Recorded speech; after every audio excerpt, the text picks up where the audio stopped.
Well, I will tell you today what it means to me here is green power and the state of West Virginia. It boils down to promises made, promises kept. And I think it's a historic day that's taking place here today. The good Lord has blessed us with a nice sunny sunshine day to be able to bring these buses out. And I am quite honored to be able to have driven the first bus off the line and out of the facility here. And as the speaker said, we'll be back when you get those 50,000 orders from New York. We'll drive the 50,000 without too. But it is a great day. And again, thank you, GreenPower, for choosing West Virginia and the people. That's what I don't think we always realize.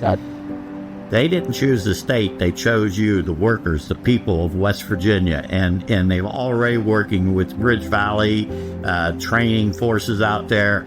And the young folks around this state, I hope they realize what a great opportunity this is being made for them today. Thank you very much.